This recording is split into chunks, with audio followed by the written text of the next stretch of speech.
मित्रों, आप सबको सतीश मोड़ का नमस्कार। आप सबका कैरियर गाइडेंस विद सतीश मोड़ में बहुत ही स्वागत है। अभी तक हमने जो बातें की है उसमें कैरियर गाइडेंस की आवश्यकता क्यों है उसके बारे में बात की है। कोई भी काम छोटा या बड़ा नहीं होता, हमें अपने मूल स्वभाव के आधार के ऊपर अपना कैरियर चुनना चाहिए, इसकी भी हमने बात की है।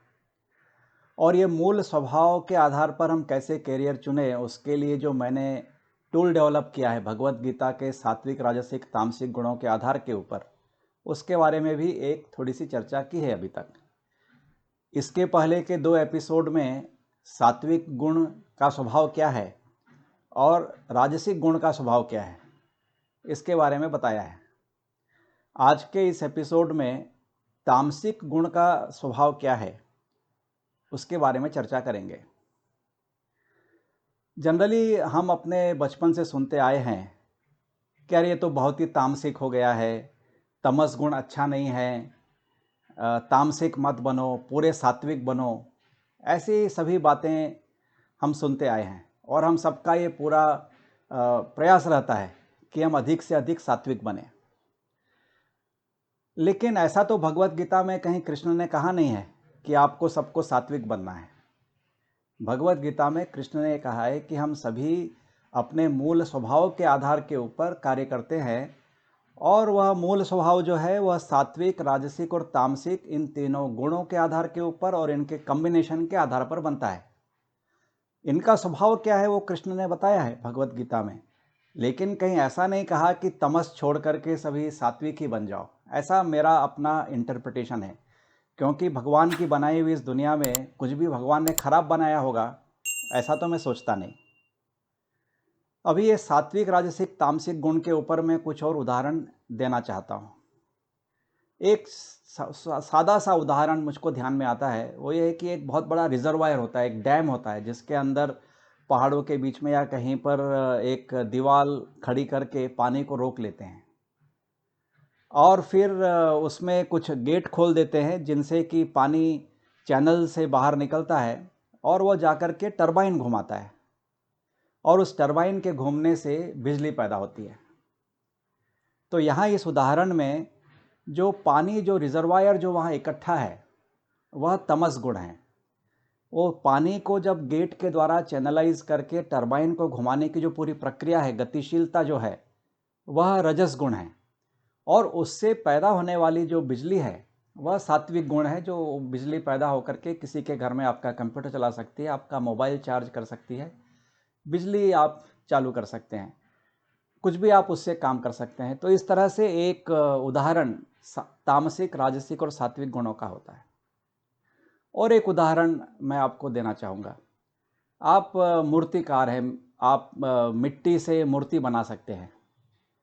तो मिट्टी जो है वह तमस का उदाहरण है, वो एक ठोस पदार्थ है, मिट्टी है जिसका भी कोई शेप नहीं है, लेकिन उसका उपयोग करके मुझे एक सुंदर मूर्ति बनाना है, ऐसा जब विचार मूर्तिकार के मन में आता है तो वह जो विचार है वह रजस है।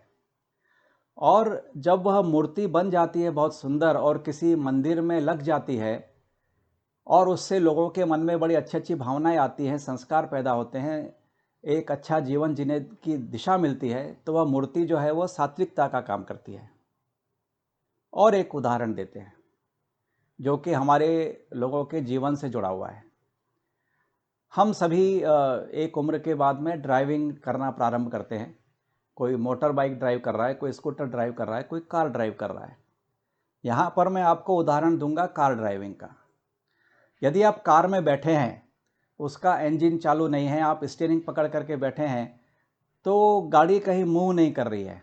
लेकिन जैसे ही आपने उसका इंजन शुरू किया तो उस गाड़ी में एक पावर आ गया जिससे कि उस गाड़ी को एक्सीलरेटर दबा करके आप आगे बढ़ा सकते हैं। किसी भी दिशा में आप उसको स्टीयरिंग के द्वारा टर्न कर सकते हैं। तो अभी यहाँ पर जो आपका स्टीयरिंग व्हील जो है वह सात्विक गुण है, क्योंकि आपको पता है कि इस गाड़ी को कैसे चलाना ताकि ये चलती हुई गाड़ी जो है कोई किलिंग इंस्ट्रूमेंट ना बन जाए, उससे आप किसी को मार ना दें, किसी को उड़ा ना दें। तो उस स्टीयरिंग व्हील के द्वारा सड़क के ऊपर आप एक सही दिशा में कायदे कानून का पालन करते हुए अपने को एक स्थान से दूसरे स्थान ले जाते हैं। तो स्टीयरिंग व्हील जो है वह आपका सात्विक गुण है, जो आपको एक हमेशा बुराई से बचा करके एक अच्छी दिशा में, सही दिशा में ले जाने का कार्य कर रहा है। लेकिन यदि वहाँ पर इंजन का पावर नहीं होता और एक्सेलरेटर नहीं होता तो आप स्टीयरिंग को वहीं पर घुमाते रहते, आप आगे नहीं बढ़ते। तो जो एक्सेलरेटर जो है वह राजसिक गुण है, वो आपकी इच्छाएं हैं, वो आपको आगे कार्य करने के लिए प्रेरित करती है। यदि वो इच्छाएं नहीं होंगी, आपके मन में महत्वाकांक्षाएं नहीं होंगी, एस्पिरेशंस नहीं होंगे, तो कोई भी व्यक्ति कुछ काम करेगा क्यों। तो जो एक्सेलरेटर जो है वह राजसिक गुण का होता है कि आप एक्सेलरेटर दबाते हैं और स्टीयरिंग व्हील के द्वारा गाड़ी को सही दिशा में ले जाते हैं। लेकिन यदि अभी आप सोचिए कि गाड़ी में एक्सेलरेटर है और स्टीयरिंग व्हील है लेकिन ब्रेक नहीं है, तो क्या होगा।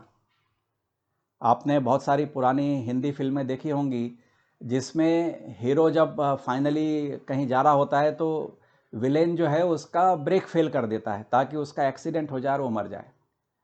क्योंकि गाड़ी में यदि ब्रेक नहीं है, काम नहीं कर रहा है, तो गाड़ी सही ढंग से आप चला नहीं सकते।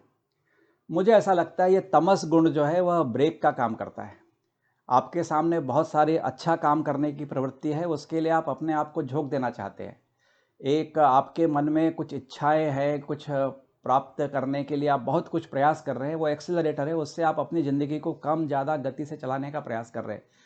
लेकिन यदि वह ब्रेक नहीं होगा तो आप गाड़ी चला ही नहीं पाएंगे। तो ये तामसिक, जो इसको हम इनर्शिया कहते हैं, वह इनर्शिया जो है वह एक तरह से तमस गुण जो है, हमको सही कब रुकना, कब चलना, कहाँ पर कितना ब्रेक लगाना, वो किसके लिए, ताकि अपने आसपास का समाज सुरक्षित रहे और हम स्वयं भी सुरक्षित रहे। क्योंकि हम किसी और को मारे ना मारे, लेकिन यदि बिना ब्रेक वाली गाड़ी में आप बैठे हैं तो आपका स्वयं की ज़िंदगी के ऊपर कितना बड़ा आघात हो सकता है, यह तो आप सोच सकते हैं। और एक दूसरी बात और सोचने वाली है कि जो एक्सेलरेशन और ब्रेक जितना अच्छा आप अच्छे से कर पाते हैं उतने आप अच्छे ड्राइवर होते हैं। स्टीयरिंग व्हील तो धीरे धीरे आपको आ जाती है कैसे चलाना और कैसे मुड़ना, लेकिन एक्सेलरेशन और ब्रेक का कॉम्बिनेशन जो है वह आपको एक अच्छा ड्राइवर बनाता है। कोई सी भी ज़िंदगी में स्किल जो हमको सीखना होती है तो पूरा एक्सेलरेशन और ब्रेक का ही काम है। आप नृत्य कर रहे हैं तो कहाँ पर मूवमेंट फास्ट करना, कहाँ पर रुकना। यदि आप दौड़ रहे हैं तो कितना तेज़ी से दौड़ना, कहाँ पर रुकना। यदि आपको कोई गेंद उठानी है तो आप एक स्पीड से दौड़ते हैं और फिर गेंद को उठा रहे हैं क्रिकेट का खेल करते हुए। यदि आप फुटबॉल के प्लेयर हैं तो बहुत तेज़ी से अपने आप को अलग अलग दिशा में बदलते हुए आप दौड़ते हैं, कहीं रुकते हैं, कहीं सामने वाले को धोखा दे करके किसी और दिशा में मुड़ जाते हैं।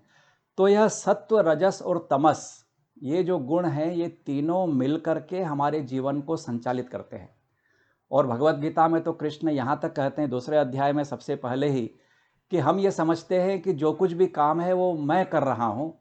और कृष्ण कहते हैं कि केवल मूर्ख ही इस तरह से सोचता है कि ये सारा काम मैं कर रहा हूँ, क्योंकि यह सारा काम जो है यह सात्विक, राजसिक और तामसिक तीनों गुणों के द्वारा ही संचालित हो रहा है। यह सबसे पहले दूसरे अध्याय के 45वें या 47वें श्लोक तक कृष्ण अर्जुन को बताते हैं कि यह सोचना ही गलत है कि मैं कर रहा हूँ। और यहीं से इस पूरे गुण कर्म की जो फाउंडेशन है वह भगवत गीता में रखी गई है।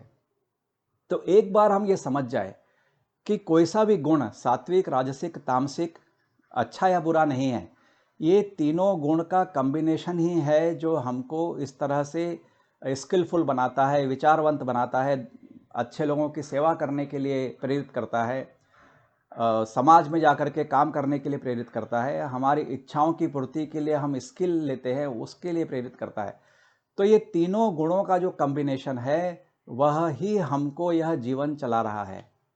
एक मोबाइल है, यदि उसमें बैटरी चार्ज नहीं है तो वो मोबाइल में और पत्थर में कोई फ़र्क नहीं है। लेकिन जैसे ही उसकी बैटरी चार्ज हो गई तो मोबाइल काम करने लगता है, उसके अंदर के सारे ऑपरेटिंग सिस्टम्स काम करने लगते हैं। वैसे ही हमारी जो देह है उसके अंदर ही जो तीनों गुणों का जो कॉम्बिनेशन है वो जब तक रहता है, जब तक हम जीवित हैं, यह तीनों गुणों का कॉम्बिनेशन है और इसके आधार के ऊपर संचालित हमारा जीवन चलता रहता है।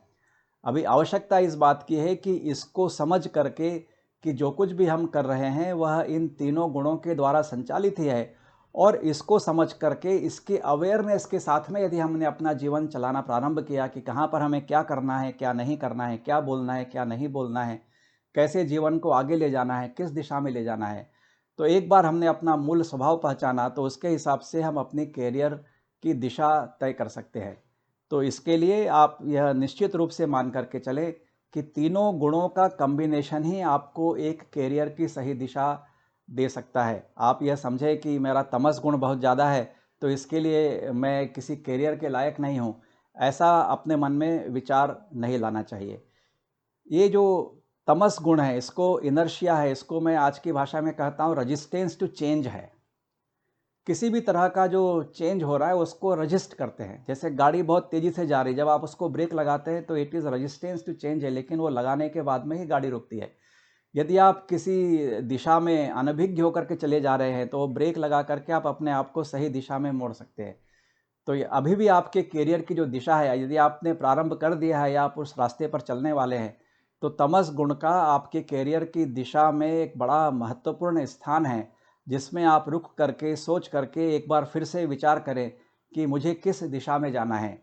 और एक बार ये हमको मालूम चला तो हमारा जो रजस गुण है, जो हमारा सात्विक गुण है, वह तो हमको उस दिशा में ले जाने के लिए प्रेरित करता ही रहेगा, लेकिन बीच बीच में तमस गुण जो है हमको नई स्किल्स बनाने के लिए, नए ढंग से जीवन जीने के लिए भी प्रेरित करता रहता है। तो तामसिक गुण का भी इस कैरियर गाइडेंस में बड़ा भारी महत्व है। और इसका जो कॉम्बिनेशन है रजस गुण के साथ में, सत्व गुण के साथ में, उसका क्या असर हमारे कैरियर के बारे में होता है, इसके बारे में भी हम चर्चा अगले एपिसोड्स में करेंगे। यह सारे विचार के आधार के ऊपर ही मैंने satishmode.com यह ऐसी वेबसाइट बनाई है जिसमें आप TQ टेस्ट, त्रिगुणा एनर्जी कोशेंट का टेस्ट आप दे सकते हैं। उसमें आपको आपके सात्विक, राजसिक, तामसिक गुण क्या है और उसके चारों कॉम्बिनेशंस जिसके बारे में बात करने वाला हूँ, उसका स्कोर क्या है, और उसके आधार के ऊपर आपका मूल स्वभाव और उस मूल स्वभाव के ऊपर आधारित आपका कैरियर क्या होना चाहिए, इसके बारे में चर्चा करेंगे। तो यदि तक अभी तक आपने यह वीडियो सब्सक्राइब नहीं किया है तो आप इसको सब्सक्राइब करें और इसको लाइक करें। और साथ में यदि अभी तक आपने टेस्ट नहीं दिया है तो उस वेबसाइट satishmode.com पर जाकर के टेस्ट दें और उस कैरियर गाइडेंस की रिपोर्ट लें। और यदि आपके मन में कोई प्रश्न आते हैं तो 2 प्रश्न आप satishmode@trigunayoga.com पर पूछ सकते हैं, जिसका जवाब मैं मेल के द्वारा भी दे सकता हूं या ऐसे किसी एपिसोड में उसकी चर्चा कर सकता हूं। आप सबने इस छठे एपिसोड तक मेरा साथ दिया है, इसके लिए आप सभी को धन्यवाद। नमस्ते।